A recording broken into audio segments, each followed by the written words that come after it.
When I was 14, I planned my wedding. This one's wife. She touches Harry. Harry says, no. Hello, I'm H.G. Tudor. This one's wife is well known for her touching of other people. She's a hugger, don't you know? But the person who is the recipient of her touches the most is unsurprisingly the intimate partner primary source that is Harry. Those who don't understand narcissism will say, well, obviously she'll touch him a lot. He's her husband. They're in love. Well, actually, that's not the case. She touches him not because she loves him, although she believes that she does. She touches him because her narcissism compels her to do so for the purpose of asserting control over him through physical touch. Narcissists use physical touch regularly for the purpose of asserting control. Hugging you, touching you on the elbow, brushing fingers through the hair, touching you in a sexual way, punching you in the face, shoving you, putting a hand over your mouth when you're trying to scream. The narcissist will use a physical touch in lots of different ways, some benign, many malign, for the purpose of assertion of control over you and drawing of fuel. This one's wife has been regularly seen utilising the grip of doom on Harry in public, steering him, taking him by the shoulder, in essence pulling him back so she can get in first, touching him on the elbow, nudging him, reminding him of her presence, touching him on the small of the back, and so on and so forth. And repeatedly, I've dissected that for you. Here we see an interesting interaction between her and Harry that took place on CBS's Sunday morning interview. I'm going to play you a section of the footage that relates to this one's wife bringing up the past in relation to her suicidal ideation. For an analysis of what's going on vis-a-vis her response to the suggestion of suicidal ideation and the 404 moment, I direct you to yesterday's video of CBS interview Lost Your Kids No Problem. I make it all about me, as I go into detail in relation to the way that she is searching to find the appropriate response as prompted by the interviewer's questions. But here, we're going to be examining the interaction between her and Harry. So what you need to be looking for is, where is this one's wife's hand? And also, what's Harry's reaction to the placing of that hand in the bit of footage you're about to see? Here it comes. Meghan Markle has been there, as she told Oprah Winfrey in 2021. Look, I was really ashamed to say it at the time, and ashamed to have to admit it to Harry especially, because I know how much loss he's suffered. Mm-hmm. But I knew that if I didn't say it, that I would do it, and I just didn't want to be alive anymore. You had an experience that connects you to these families, and I see you touch your husband's hand in just the way I knew that you would be looking after each other if I went places. But the connection that you have with people is they know you had suffered too, personally. Contemplating killing yourself is what suicidal ideation was. And I'm dancing around this because I can see you're uncomfortable with my even going there.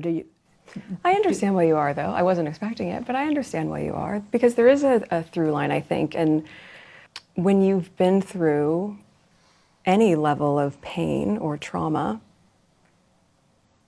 I believe part of our healing journey, certainly part of mine, is being able to be really open about it.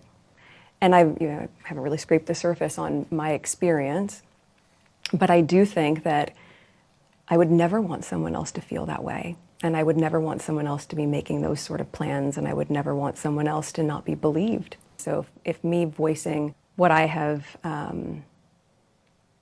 overcome will save someone, or asks or encourage someone in their life to really genuinely check in on them and not assume that the appearance is good so everything's okay, then that's worth it. I'll take a hit for that.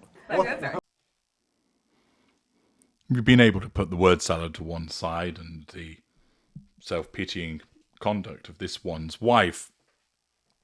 You obviously saw the bringing up the past with the flashback to the Oprah interview, and the interviewer immediately points out, when she's touching on the issue of suicidal ideation, that this one's wife has touched Harry's hand.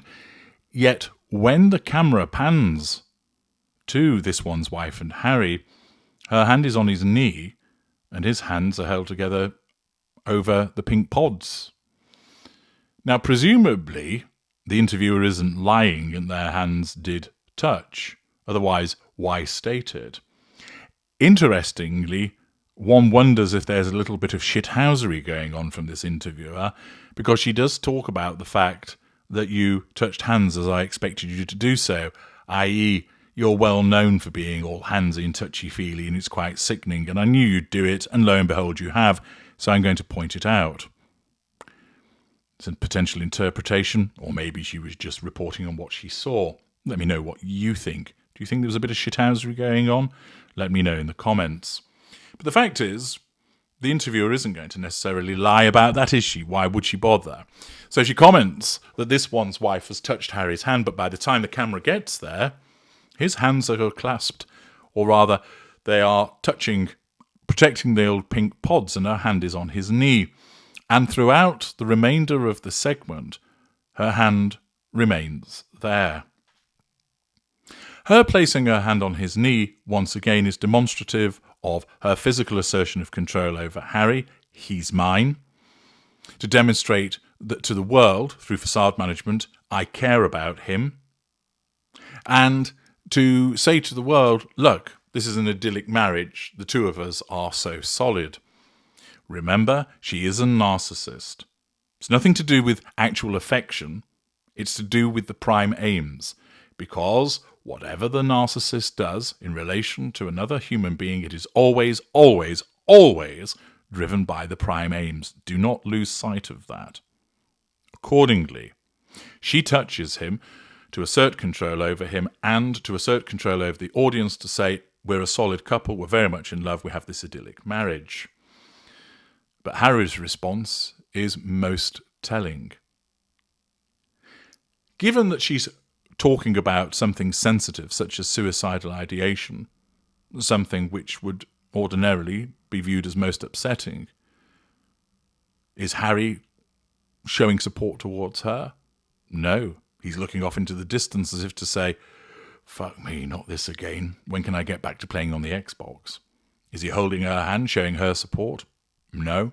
Is he allowing his hand to be held by her as part of this facade management? No.